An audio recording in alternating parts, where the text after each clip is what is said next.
비그리스도인을 구분하는 기준은 여러 가지가 있습니다.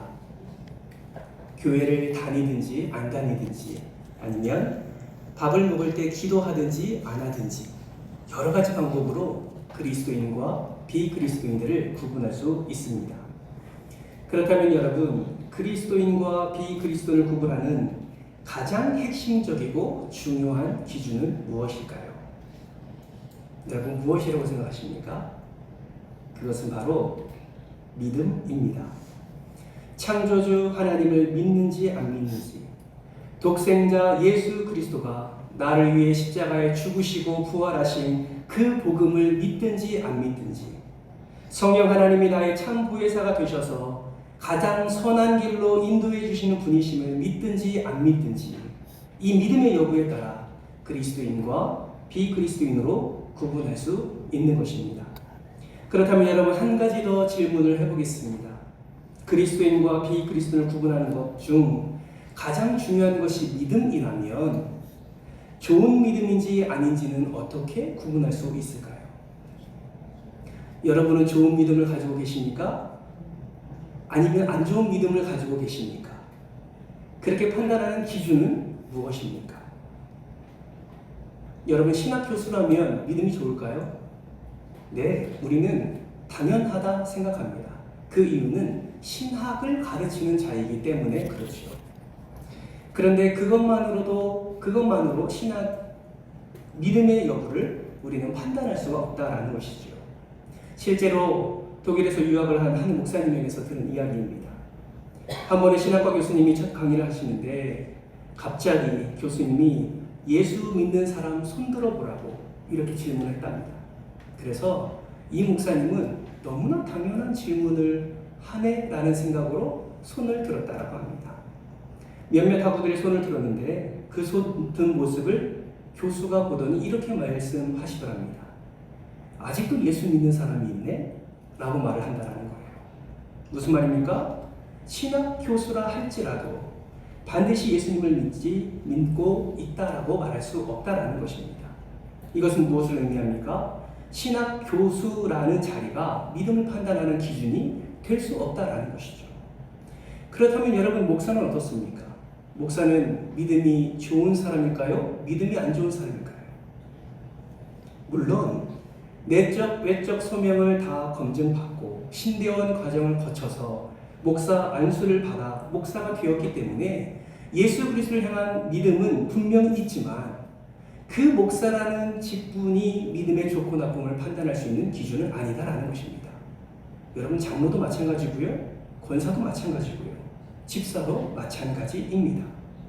여러분, 이러한 질문을 통해서 우리가 알 수 있는 것이 무엇이냐면, 직분은 우리의 믿음을 바탕으로 하나님이 세우신 것이지만 직분으로만 우리의 믿음을 평가할 수가 없다라는 것입니다. 신앙 연수도 마찬가지고요, 교회 안에서의 섬김과 봉사도 마찬가지입니다. 분명 믿음이 있기 때문에 신앙의 연수를 오랫동안 이어올 수 있었고, 또한 예수님을 잘 믿기 때문에 섬김과 봉사의 자리도 나아가는 것이지만, 여러분 잘 생각해보면 믿음 없이도 교회에 나올 수 있고요, 믿음 없이도 섬김과 봉사의 직분을 감당할 수 있다라는 것입니다. 그러기에 직분만으로는 우리의 믿음의 좋고 나쁜 여부를 알 수가 없다라는 것이죠. 그렇다면 여러분, 나의 믿음을 점검하고 싶은데 내 믿음이 좋은지 나쁜지를 어떻게 점검할 수 있을까요? 여러분, 가장 확실하게 알 수 있는 방법이 하나가 있습니다. 그것이 무엇이냐면, 고난을 당했을 때 하나님 앞에서의 자세와 태도를 보면 알 수가 있습니다. 여러분, 히브리서 배경에 대해서 제가 몇 번 말씀드렸지요. 로마 군인에 의해서 모든 그리스도인들이 심한 박해를 당하고 있었습니다. 견딜 수 없는 박해를 그들이 당하고 있었어요. 믿음을 선포하면 그 자리에서 죽임을 당하거나 아니면 잡혀 들어가서 감옥에서 모진 고통을 당하며 때로는 공연장에서 많은 사람들의 눈요깃거리가 될 수밖에 없는 그런 고난과 핍박을 그 히브리 사람들이, 믿음의 사람들이 경험했다라는 것입니다. 여러분, 엄청난 고난이지요. 감당할 수 없는 고난입니다. 그러나 이 고난을 벗어날 수 있는 길이 있습니다. 아주 쉬운 길이에요. 로마 군인들에게 잡히지 않을 방법이 있습니다. 그들이 나에게 찾아와서 박해하지 않을 방법이 있어요. 그 유일한 길, 너무 쉬운 길이 무엇인 줄 아십니까? 그것은 예수를 부인하면 됩니다. 예수를 손가락질하면 되고요. 목에 칼이 들어올 때 나 그 미친 사람 모릅니다 라고 한마디만 하면요, 여러분 그 고난 그 밖에서 견딜 수 있었습니다. 실제로 많은 사람들이 그 두려움과 그 떨림 가운데 예수를 배교하지요. 많은 사람들이 떠납니다. 그러나 다른 사람의 한 부류를 보면 그런 고난이 일어난다 할지라도 이들은 믿음을 지키기 위해서 도망을 가서 카타콤, 지하 동굴에 숨어서 살기도 하고, 때로는 정상적인 삶을 내어버리고 예수 그리스도만 온전히 바라보는 믿음을 지키는 그런 자들이 있음을 우리는 역사를 통해서 알 수가 있습니다. 여러분, 이러한 목숨을 담보로 한 고난과 박해 가운데서 예수 그리스도를 배교하는 자와 그 믿음을 지키기 위해서 끝까지 삶을 내어버리고 카타콤으로 들어가는 자 중에 어떤 자가 하나님 앞에서 더 믿음 있는 자라 말할 수 있겠습니까? 여러분, 고난을 통해서 그 고난을 대하는 자세와 태도를 통해서 나의 믿음이 어느 정도인지를 우리는 확인할 수가 있는 것입니다. 오늘 본문 말씀에서도 고난을 겪으며 고통 가운데 있는 자들을 발견하게 됩니다. 이들이 누구냐면 바로 홍해를 건너야 할 백성들입니다. 여러분, 홍해를 건너는 이 사건을 대할 때마다 우리는 드라마틱한 사건과 상황이 전개되는 것을 상상합니다. 아주 화려하게 홍해를 가르는 영상들을 볼 때마다 마치 하나님의 놀라운 역사를 바라보는 것처럼 우리는 생각하게 되고, 그 많은 땅을 건너는 이스라엘 백성들은 마치 초대형 아쿠아리움 사기에서 아주 시원한 바람을 맞으며 물고기를 구경하며 걸어가는 상상을 우리는 할 때도 있습니다. 그러나 여러분, 이거는 상상일 뿐이지 현실은 그렇지 않다라는 것이죠. 여러분, 홍해는 이스라엘 백성들에게 전혀 그러한 존재가 아니었습니다. 그들에게 있어서는 홍해는 통곡의 벽이었습니다. 왜 그렇습니까? 그들이 애굽 땅을 박차고 나왔습니다. 얼마나 기쁨과 설렘과 소망의 마음을 가지고 애굽 땅을 박차고 나왔겠습니까? 이제 그 지긋지긋한 노예 생활을 벗어나게 되었습니다. 하나님께서 유월의 은혜를 허락해 주셨고 그 은혜로 말미암아 그들이 짐을 싸고 나왔습니다. 뿐만 아니죠. 그들이 나올 때 애굽 사람들에게 요구하는 것마다 그들은 많은 것을 소유하고 가지고 나왔습니다. 그런데 그 길을 걸어가다 보니 어디까지 다다릅니까? 홍해까지 다다르게 되는 것이죠. 이스라엘 백성들이 나아갈 길을 가로막고 있는 존재가 바로 홍해였습니다. 더군다나 그들의 교회는 이상한 소문이 들리기 시작합니다. 애굽의 바로가 최정의 부대를 이끌고 이스라엘 백성들에게 온다는 소문이지요. 그들은 금세 두려움에 사로잡힙니다. 빨리 그 자리를 피해야 되는데, 그 자리를 떠나야 되는데, 홍해는 그 어떤 도구 없이는 건널 수 없는 곳이었기 때문에 홍해는 그들에게 있어서 통곡의 벽과 마찬가지였습니다.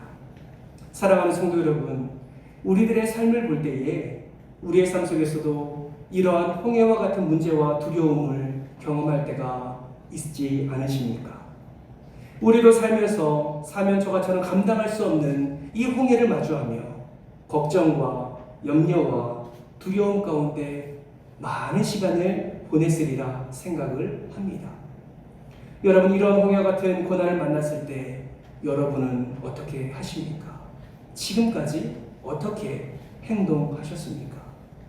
바라고 소망하기는 오늘 이 시간 하나님께서 허락해 주시는 말씀 앞에 정말 고난을 당했을 때 내가 하나님 앞에 어떠한 자세와 태도를 가져야 하는지 함께 살펴보고 또 하나님이 예비하신 은혜를 누리는 귀한 시간 되시기를 주님의 이름으로 축원합니다. 먼저 하나님께서 고난을 통해 우리에게 주시는 교훈이 무엇일까요? 첫째는 고난을 경험할 때 내 믿음의 현주소를 점검할 수 있다라는 것입니다. 사랑하는 성도 여러분, 홍해를 만나기 전에 이스라엘 백성들은 자신의 믿음을 어떻게 평가했을까요? 성경에 나오지는 않지만 이들의 삶에서 일어나는 사건을 통해서 우리는 얼마나 이들이 하나님을 믿고 따랐는지를 예측할 수가 있습니다. 여러분 기억하십니까? 이들이 홍해를 마주하기 전에 애굽 땅에서 출애굽하기 전에 어떤 사건을 경험했습니까? 10가지 재앙을 경험했고 또 6월의 은혜를 경험했습니다. 지난주에 우리가 6월의 은혜, 이 넘어가는 사랑에 대해서 함께 살펴보았지요. 하나님이 명령하신 양을 잡아 우슬초로 좌우 문설주와 임방에 그 피를 발랐을 때에 하나님의 사자가 그 과정을 넘어가는 은혜를 함께 나누었습니다. 여러분, 이 은혜를 누린 이스라엘 백성들의 모습을 한번 생각해 보십시오. 모세가 명령했을 때 그것이 곧 하나님의 말씀임을 그들은 인지했습니다. 그리고 그들은 하나님의 명령대로 일련되고 깨끗한 그 양을 잡아 피를 쏟아내어 자기의 좌우의 문설주와 임방에 우슬조로 바르는 것을 보게 됩니다. 다시 말하면 철저하게 순종을 한 것이지요. 여러분, 순종은 믿음이 있기에 가능한 것입니다.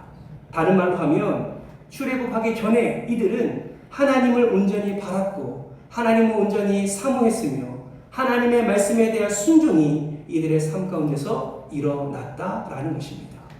그러니 여러분, 모세와 함께 모든 이스라엘 백성들이 출애굽할 때 얼마나 하나님께서 인도하신 그 땅에 대한 사모함과 그 기대감과 그 은혜를 생각하며 애굽 땅을 박차고 나왔겠습니까? 그런데 여러분, 홍해 앞에 섰던 그들의 반응을 한번 생각해 보십시오. 홍해 앞에 섰을 때 그들의 믿음은 어떻게 되었습니까? 정반대가 되었습니다. 애굽 땅에서는 하나님의 명령에 순종하여 전능하신 하나님, 넘어가는 그 사랑을 허락해 주시는 하나님을 경험하는 아주 좋은 믿음을 소유하였는데, 당장 고난이 문 앞에 오니까, 당장 고난이 그들의 귀에 들려오니까 애굽 사람들의 앞에서 또 홍해 앞에서 그들은 믿음 없는 자처럼 행동하게 되었습니다. 어떻게 행동합니까? 하나님을 원망하고 모세를 저주합니다. 출애굽기 14장 11절에 이렇게 말씀합니다. 그들이 또 모세에게 이르되 애굽에 매장지가 없어서 당신이 우리를 이끌어내어 이 광야에서 죽게 하느냐? 어찌하여 당신이 우리를 애굽에서 이끌어내어 우리에게 이같이 하느냐? 이러한 원망의 말을 볼 때 그들의 믿음이 고난 앞에서 눈 녹듯이 사라지는 것을 바라보게 됩니다. 두려운 상황에 내몰리게 되다 그들의 믿음은 온데간데없고 불평과 원망이 남게 되었다라는 것이죠. 가만히 저의 삶을 보니까요, 저도 동일하게 살아가고 있더라고요. 믿음이 좋은 것처럼 보입니다. 기도하며 말씀 읽으며 때로는 말씀에 순종하여 하나님께서 허락해 주신 그 기쁨을 누립니다. 형통을 누립니다. 목사로서의 삶이 기쁨이 넘치는 것을 경험하게 됩니다. 그런데 고난이 닥치면 내 생각이 문제에게 사로잡히고 내 시선이 문제에게 고정되고 내 삶의 모습과 삶의 자세와 태도가 이 문제에만 반응하는 그런 어리석음을 바라보게 되는 것입니다. 사랑하는 성도 여러분, 여러분은 어떠십니까? 이런 홍해와 같은 고난이 여러분의 삶을 아프게 하고 절망으로 이끌 때에 여러분은 어떻게 반응하십니까? 여러분, 원치 않는 질병에 걸렸을 때 여러분 어떻게 반응하고 계십니까? 물론 기도하겠죠. 그러나 그 기도에 응답이 더딜 때 여러분 어떻게 반응하십니까? 여러분, 자녀들의 삶에 잘 풀리지 않고 결혼과 취업과 진급과 원하는 기도가 잘 이루어지지 않을 때에 여러분 어떻게 하십니까? 끊임없이 기도하며 작정 기도하며 금식 기도하며 주님 앞에 엎드림에도 불구하고 내가 원하는 기도의 응답이 일어나지 않을 때 여러분 어떻게 하십니까? 육체의 고통으로 말미암아 정상적인 삶이 무너지고 하나님 앞에서의 우울감과 절망감으로 눈물을 흘릴 때 여러분 어떻게 하나님 앞에서의 자세와 태도를 취하고 계십니까?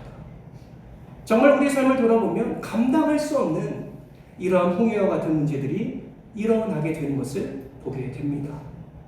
뿐만 아니라 나의 죄와 잘못 때문이 아니라 하나님의 일을 감당하다가도 고난을 겪게 되고 예수 그리스도를 증거하다가도 고난을 겪게 되는 일이 얼마나 많은지 모릅니다. 사랑하는 성도 여러분, 이러한 홍해를 만날 때 여러분은 어떻게 반응하십니까?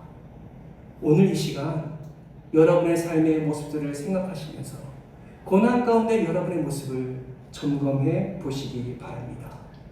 그리고 이것을 기억하십시오. 내 삶에 고난이 찾아왔을 때, 내가 감당할 수 없는 어떠한 문제에 사로잡혔을 때 그때가 나의 믿음을 점검할 때임을 여러분 기억하시기를 바랍니다. 질병으로 인해 고통스러운 상황 가운데서 지금 나의 믿음이 어떤지를 발견하시기 바랍니다. 자녀들이 잘 풀리지 않는 그 문제 앞에 내가 지금 하나님 앞에 어떠한 자세로 나아가고 있는지 여러분 체크하시기 바랍니다. 삶 속에서 일어나는 문제들에 대해 내가 하나님 앞에 어떠한 믿음으로 나아가고 있는지 체크하고 점검할 때에 여러분 거기서부터 우리의 믿음이 다시금 하나님이 기뻐하시는 믿음으로 나아가게 되는 것입니다. 그러기에 여러분 오늘 설교 말씀을 들으면서 하나님 앞에서의 고난 가운데 여러분의 믿음의 자세와 태도가 몇 점인지를 한번 체크해 보십시오. 나의 믿음, 고난을 당면할 때에 하나님 앞에서의 나의 믿음이 10점 만점에 몇 점이신지를 한번 체크해 보십시오. 어떤 분은 5점도 안 될 거고 어떤 분은 굉장히 후하게 점수를 내서 높은 점수를 매길 수 있겠지만 여러분이 체크한 여러분의 믿음의 정도가 하나님께서 허락해 주시는 그 은혜가 더해짐으로 말미암아 더 큰 견고한 믿음으로 더 큰 하나님이 예비하신 은혜와 축복을 누리는 저와 여러분 되시기를 주님의 이름으로 축복합니다. 혹여나 상황과 환경에 믿음이 흔들려 여러분의 삶 가운데서 원망과 불평을 쏟아내고 있다면 이 말씀을 한번 기억해 보지 않으시겠습니까? 우리 히브리서 12장 1절과 2절 말씀 우리 스크린을 보면서 같이 한번 읽겠습니다.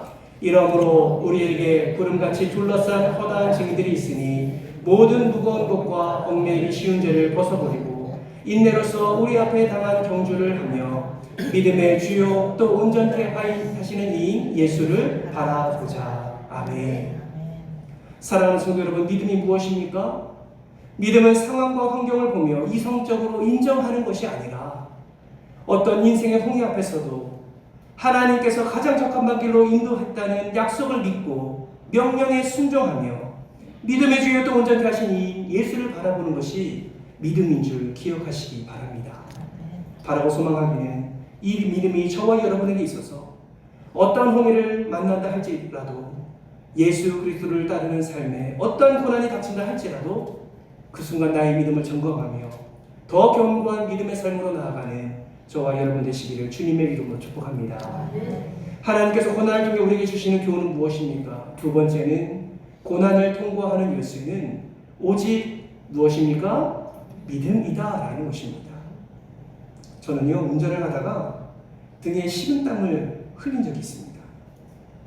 제가 지방에 살다 보니까 부교육자 시절에요.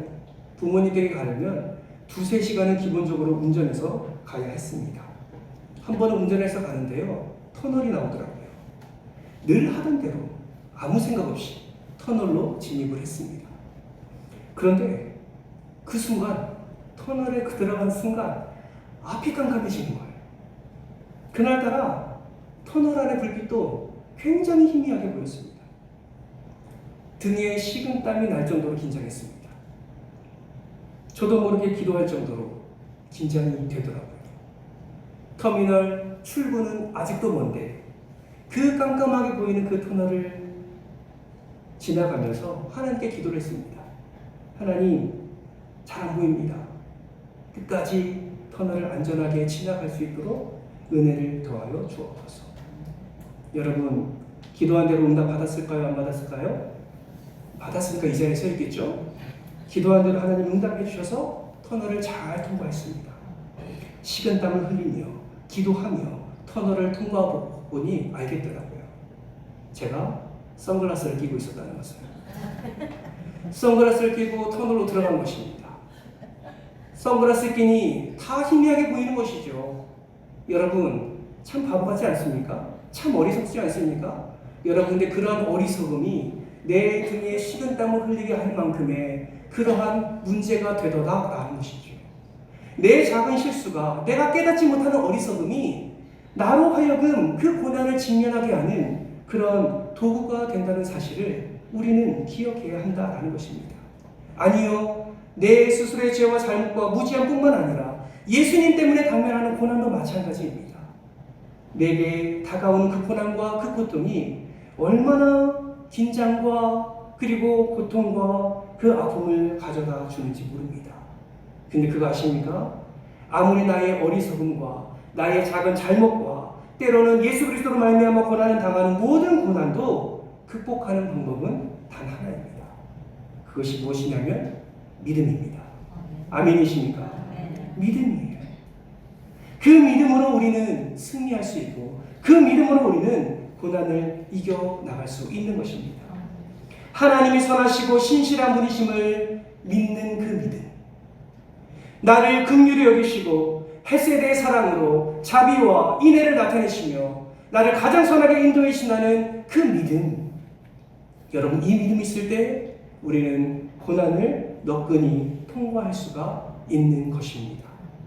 그러므로 우리는 어떤 고난 가운데 있든지 오늘 우리에게 필요한 것이 믿음임을 간구하며 기억하며 그렇게 하나님께 간구해야 되는 것입니다.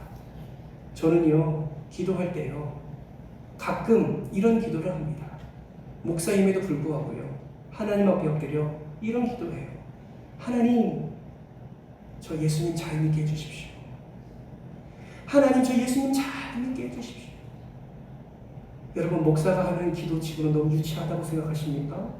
아니요, 그러지 않아요. 우리의 날마다의 기도의 제목이 나의 그 문제, 그 아픔, 그 여러 가지 연약함을 회복하고 고쳐주시옵소서. 당연히 기도해야죠. 그러나 먼저 우리가 기도해야 될 것은 우리에게 예수 그리스도를 온전히 믿는 그 믿음을 간구하는 것이 가장 먼저가 되어야 될 줄 믿습니다. 왠지 아세요? 그 믿음이 있어야 우리는 고난을 이겨나갈 수 있기 때문입니다.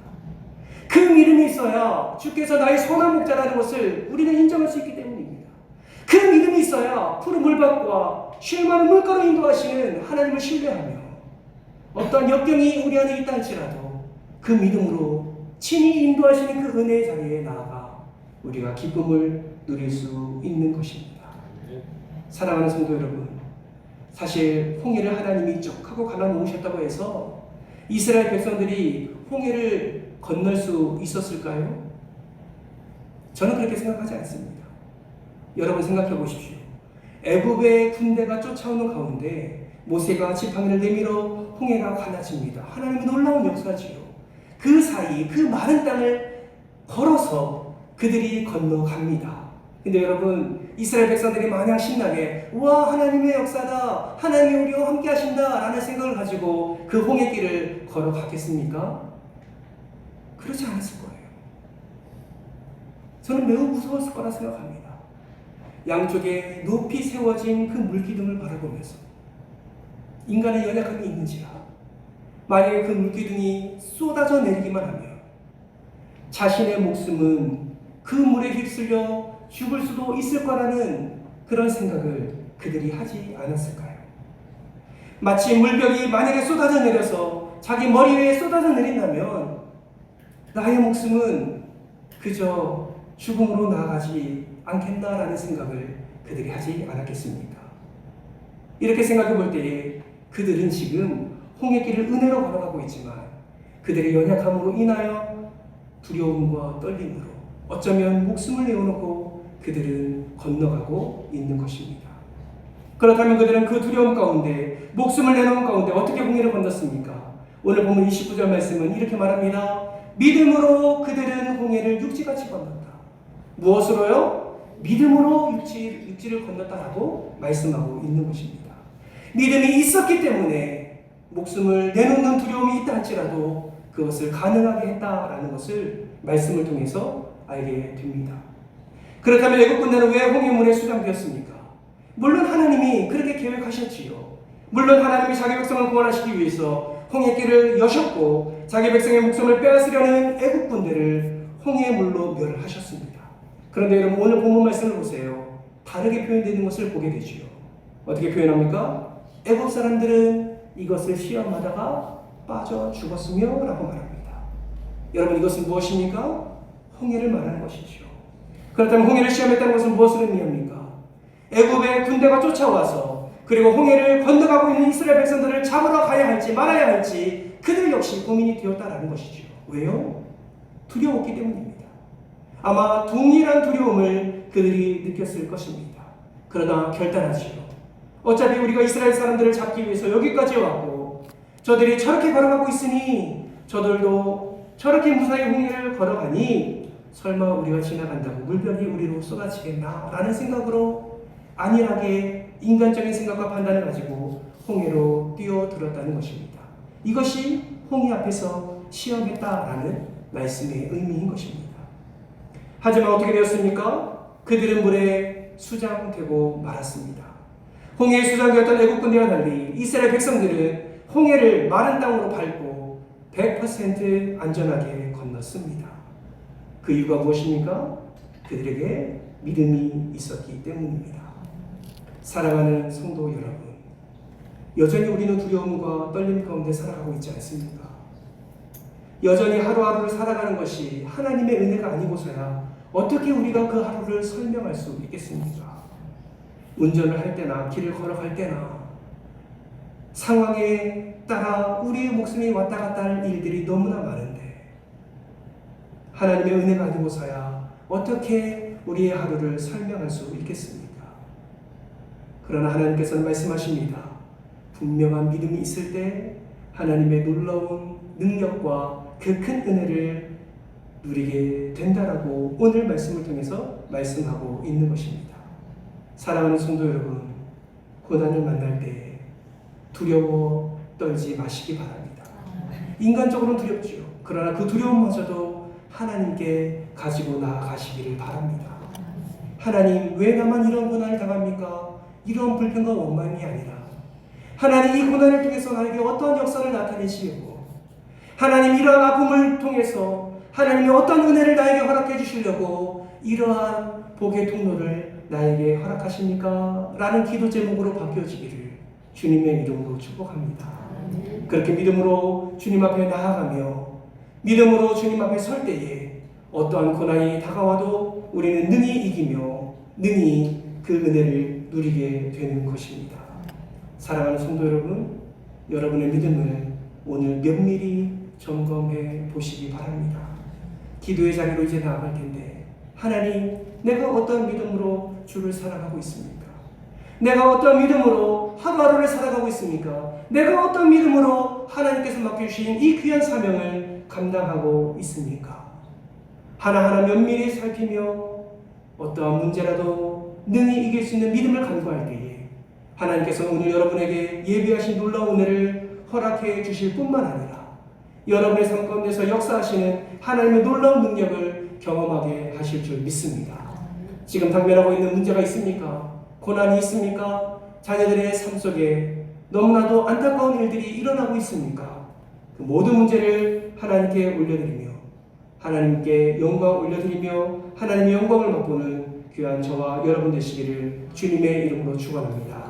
이 시간 말씀을 기억하면서 함께 기도의 자리로 나아가겠습니다. 이 시간 말씀을 기억하면서 기도하실 때에 하나님 은혜를 도와서 내 믿음을 올바로 점검하게 하여 주시옵소서. 하나님께서 허락해 주신 그 고난의 자리마다 하나님 내 믿음을 발견하게 하시고 하나님 그 믿음의 자리에서 머물러 있는 것이 아니라 발견한 그 믿음의 자리가 아버지께 더 믿음으로 나아가는 성장의 자리, 부흥의 자리가 될 수 있도록 주님께서 함께 해달라고 오늘 말씀을 기억하시면 날마다 고난과 역경을 믿음으로 승리하는 우리 모두가 될 수 있도록 은혜를 더해달라고 여러분의 믿음을 하나님께 올려드리며 주여 한번 해주고 통성으로 기도하며 나갑니다.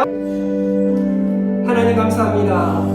오늘 말씀을 통하여서 우리의 믿음의 수준을 다시 한번 생각해보게 하시고 고난 앞에서 우리가 어떻게 하나님 앞에 올바른 자세와 태도로 나아가는지를 점검하게 하시니 감사합니다.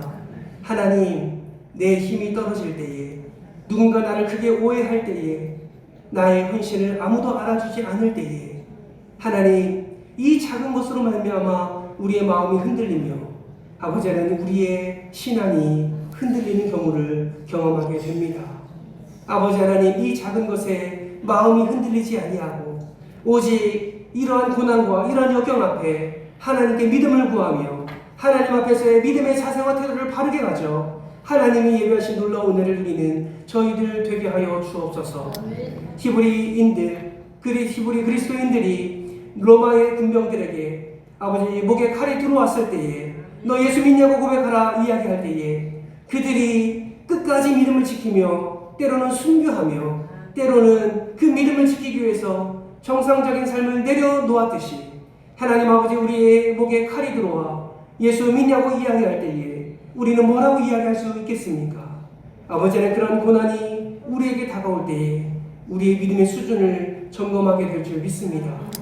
하나님 아버지 바라고 소망하기는 우리의 믿음의 수준이 아버지 하나님께서 염려하시고 걱정하실 만한 그런 믿음의 수준이 되지 않기를 원합니다. 말씀을 들을 때마다 기도할 때마다 삶의 자리에서 사명을 감당할 때마다 하나님이 허락해 주시는 그 믿음의 견고함을 누리게 하여 주셔서 어떠한 경우에서든지 믿음으로 살아나며 믿음으로 일어나며 믿음으로 회복되며 믿음으로 치유되며 믿음으로 살아가는 우리 모두가 될 수 있도록 주님께서 함께하여 주시옵소서. 우리 모든 삶을 주장하여 주시고 모든 고난 가운데 축복을 허락해 주실 줄 믿사오며 사랑의 말씀 예수님의 이름으로 기도드리옵나이다. 아멘.